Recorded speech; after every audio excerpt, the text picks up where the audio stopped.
Lecture 281-12, Specificity, Stakes, and Aguila-Way. When I was an undergraduate, Professor Hal Moma, one of my favorite professors, and still one of my favorites, was critiquing an essay that I had put together on an old English text. She asked me why I had so tried to overextend the capacity of my argument's logic, so tried to make claims that the argument could really support. And I said, I was just trying to make sure that what I was arguing was important. Professor Moma responded, Matt, you don't have to save the world with every essay. Those were wise words, and they stuck with me, verbatim.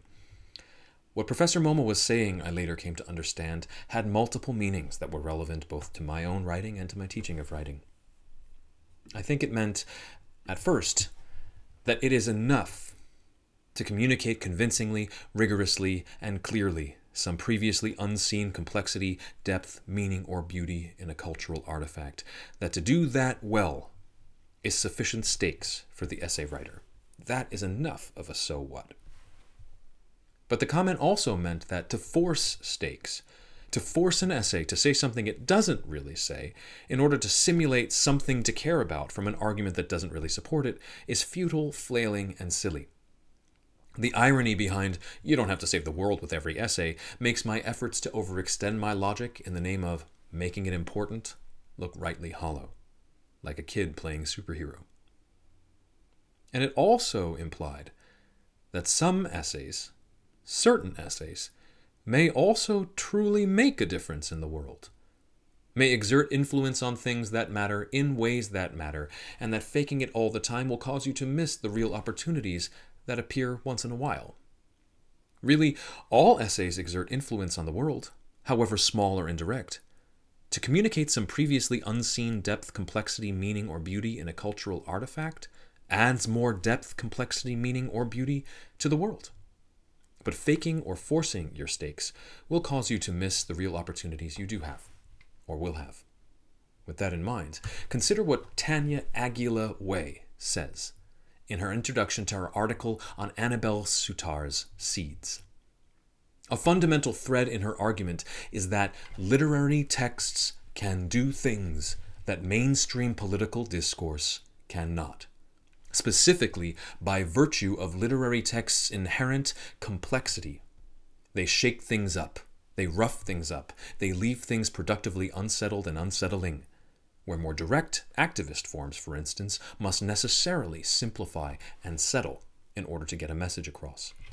If I may take an additional step back here, I would add over and above Aguila-Way's point that literary texts' power to do the things that Aguila-Way claims they do is proportionately amplified, if not entirely made possible, by the ability of the reader to perceive and receive their power.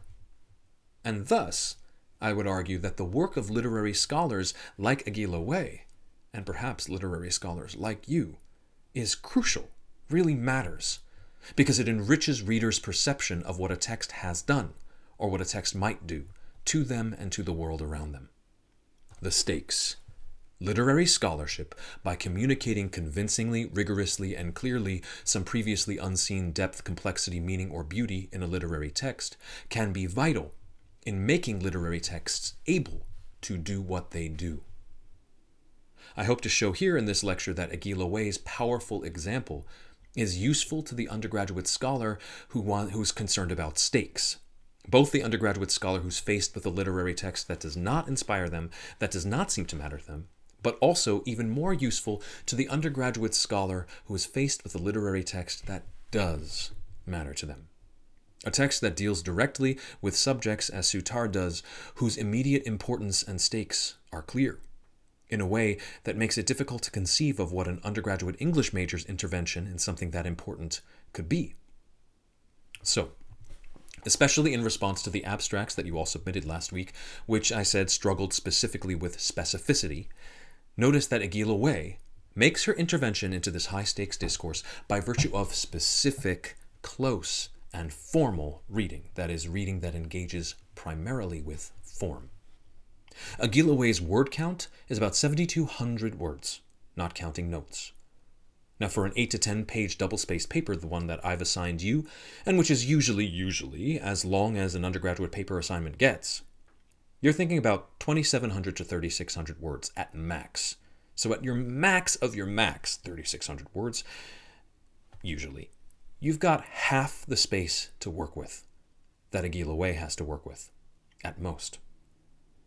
You'll notice, too, that even though she is writing to an audience that, unlike yours, cannot be assumed to have prior knowledge of the play, Aguila-Way devotes only the first 64 of her 7,200 words to summary of that play. Even though the readership of the journal she's writing in may not know anything about Sutar's seeds, Aguila-Way summarizes only what is necessary about the play for her argument and moves directly into her analysis. With 7,200 words to work with, Aguila-Way takes as her subject not Annabelle Sutar's seeds, but rather avant-garde aesthetics in Annabelle Sutar's seeds. Her approach or methodology to approach avant-garde aesthetics in Annabelle Sutar's seeds is to come at those avant-garde aesthetics as they relate to seed activism and global environmental justice. Hence her title, simply Seed Activism, Global Environmental Justice, and Avant-Garde Aesthetics in Annabelle Sutar's Seeds. Avant-garde aesthetics, by the way, as Aguila-Way defines and treats them, it is not documentary theater in general, it is not verbatim theater in general, but it is rather the specific parts of how Sutar uses documentary or verbatim theater that are formally experimental departures from prior normal uses of documentary verbatim theater. Departures that Aguila-Way considers avant-garde, following the definition given by Heise and Morton, in that they privilege fragmentation and subjectivity over coherence and objectivity. Now that is a very specific topic already. And I'd argue that Aguila-Way narrows her scope of specificity more still by focusing on the play's fragmentary form specifically. In fact, more specifically still, she focuses on, right, and I quote that here, she focuses on the play's self-referential depiction of the playwright's development of the fragmentary form. And she articulates that, by the way, most clearly at the top of page 11. Yes, when Aguila-Way generates 7,200 words of high-stakes argumentation, she does not really dig into Sutar's biography, nor onto ideas of Sutar's intentionality, nor on broad themes of environmentalism, nor on a laundry list of close reading points, but she rather focuses in on one thing, the play's fragmentary form, especially its self-referential depiction of the playwright's development of that fragmentary form as a living, changing system. Everything she brings in, including the very necessary lesson in what seed activism looks like globally, is a way to help us understand how that works. Aguila-Way brings in close readings of various elements of the text as ways of understanding that central specific subject. The playwright's self-referential development of fragmentary form is manifested in the combination of the collage-style set, the framing conceit of the laboratory with the actors as technicians, those technicians' characterization of life itself as a written object, the multimedia parts of the staging, the playwright's openness about not understanding biology at all. Right? Aguila-Way proceeds from there to deepen our understanding of a specific set of moments in the text, close reading them. Right? There's the scientific uncertainty about how resistant Schmeisser's crop is. There's changes in Schmeisser's public rhetoric, focusing on the wording of that rhetoric. And there's the localist exploration of disruptions in the Bruno community around Schmeisser. Aguila-Way builds from those examples her case that Sutar's avant-garde formal choices, those formal choices and the self-conscious depiction of them, are precisely what frame the Monsanto versus Schmeisser case as a site of political and scientific contestation that cannot be collapsed into a simple narrative. The formal choices thus mess with the verbatim evidence to open up the possibility of a critique of verbatim narrative itself, or a critique of dramatic narrative itself, which is precisely what Aguila-Way argues North American seed activism needs in order to reorient itself properly toward global environmental justice. All of that is brought back again to Aguila-Way's reading of the playwright's self-referential development of her fragmentary form. Remember, that's what we set out to understand and focus on primarily, because it is that fragmentary form that gets in the way, productively, of what would otherwise be the most relatable parts of the playwright's self-referentiality, her pregnancy, her visible pregnant body, and her associated concern for the health of her unborn child. right? The fragmentary form messes with our ability to just come away with our own simple narrative of, oh yeah, I'm a parent, I can relate to that. I'm also worried most of all about the health of what I'm eating and what my kids are eating. Even as the play pushes us plainly in that direction, the fragmentary form, according to Aguila-Way's interpretation, messes with the efficacy of that pushing. That dissonance opens up the possibility for something better, something more complex, in the way that North Americans conceive of the issues that Sutar brings up. Remember, she set out to show that literary texts can do things that mainstream political discourse cannot, by virtue of being unsettled and unsettling. Did you notice in that process how at page 14, Aguila-Way pulls off an epic disagreement deepening and destabilization when she cites a theater critic who rolls their eyes at how exhausting they find the fragmentary form of the play? Damn right it's exhausting. And it's Aguila-Way who opens up how productive that exhausting form can be. But she's not done. One thing I really want to draw students' attention to is Aguila-Way's handling of Sutar as writer. I think it's masterful here and duly subtle. Did you notice that Aguila-Way never commits the intentional fallacy, as easy as it would be to do in this case? She makes rigorous statements about what Sutar's play does. Sutar's play exploits the conventions, etc., right? Without making any assumptions about what Sutar, the playwright, means to do or means for her play to do in relation to biopiracy in the Global South. Notably, neither biopiracy nor the Global South actually get much airtime in the play Sutar writes. In a play into which the playwright inserts herself and her own body as the ostensible protagonist, to use Aguila-Way's word, the distinction between authorial intention and the effect of the play is especially important. Here, again, to draw attention to it, it is Sutar's play that exploits docudrama conventions and combines them with experimental form, thus challenging readers. It is the play challenging readers to rethink the GMO debate from a more systems-based perspective, so as to confront the widespread social and environmental consequences of seed biopiracy. And thus, as Aguila-Way's analysis proceeds into the way that seeds actually does sometimes gesture directly outward from North American positions of privilege to the Global South, the scene in India, for instance, the question of whether Sutar intends to make those gestures so productively fragmented and incomplete is moot. The play opens up a systems thinking imaginary for the future because of the ways its pieces don't fit, whether those pieces are failing to fit on purpose or not. And so, we can include in Aguila-Way's analysis, always worded with the height of courtesy and professionalism and respect, Sutar's failures, the things that are certainly not on purpose. Plainly stated among those failures are Sutar's failure in a play that exhaustingly shows both sides of everything. Sorry for the noise in the background.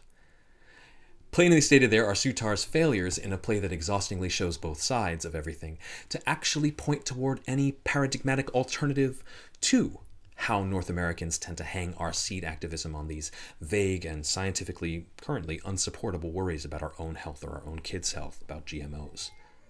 I should come clean here. I came away from my first reading of this play not liking it very much. I still don't like it very much.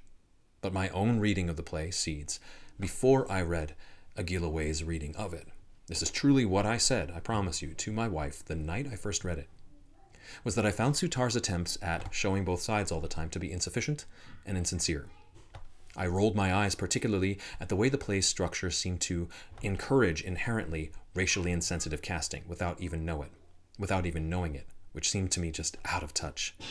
And that I came away primarily from this play that I didn't really like that much, mainly extra worried about what I was feeding my kids. I proceeded from there to talk to my wife about our choices and what we're feeding our kids, and to then start Googling whether organic foods in Canada are really GMO-free. Okay.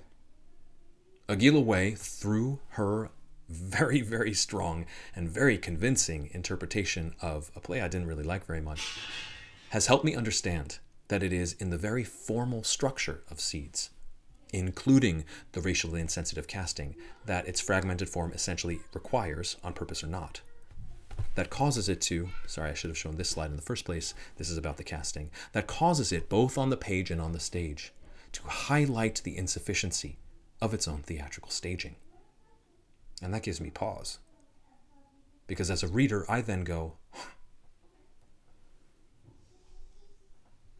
my way of understanding GMOs, and the fact that I automatically understand them in relation only to my body and my own family's bodies, and indeed my way of understanding my family's bodies in isolation from the bodies that feed them, is made of the same simplistic narrative fabric as Sutar's racially insensitive casting, which I'd rolled my eyes at primarily because it seemed to me so out of touch. It is made from the same fabric as the insufficiencies in the Sutar play, which may or may not be on purpose. In fact, I'd wager particularly that the fragmenting formal effect of the implicit casting in the India scene is not intentional at all on Sutar's part. But Aguila-Way doesn't weigh in here on Sutar's intention, because authorial intention is not the point of literary scholarship. You see, mainstream political or activist discourse might point the finger at Sutar's failures and oversights, particularly here, and say, see, this is what North American white activist theater does over and over. And it would be right in that accusation, for the most part. But Aguila-Way reminds us that literary texts can do things that mainstream political discourse cannot. Aguila-Way has revealed what we can learn in the way that Seeds constructs its activism formally, regardless of its author's intention, in ways that, wait for it, do communicate convincingly, rigorously, and clearly some previously unseen depth and complexity and meaning in a cultural artifact, changing my mind, making me more aware, myself as a reader, of how I understand these issues and how I understand this play, and changing the world just a bit in the process. Stakes achieved through specificity. One last thing. I will in this lecture reveal to you what your next real-time sentence prompt will be. It involves this website, seedsecurity.ca. Remember that the real-time sentence prompts are not only there to measure your ability to write under pressure, but also to measure how well and how thoroughly you actually did the readings this week and watched the lectures for that week. So for this week, being that I expect this is one of the weeks that your attention to the required lectures and readings will be falling off, I am just plainly including in this lecture right now something that is required for the prompt, which you cannot do the prompt without. So if you haven't watched this lecture, you will not be able to answer the prompt. The prompt will ask you to compare how literary texts handle stakes to how political or activist texts handle stakes. Here's a sneak preview of the prompt. Go to seedsecurity.ca and explore the website. As you do so, keep in mind Aguila-Way's implicit claim that literary texts can do things that mainstream environmental discourse cannot, because literary texts prefer complexity to simplification. For the purposes of this exercise, I want you to consider the website, seedsecurity.ca, an example of mainstream environmental discourse. As you read, find one example at seedsecurity.ca that you might use to better understand the idea that mainstream environmental discourse simplifies its narratives. Right? And then, once you've chosen that, craft one sentence that, quoting whatever example you chose, makes a thoughtful, original, well-crafted, provocative claim about that idea. See you on Wednesday.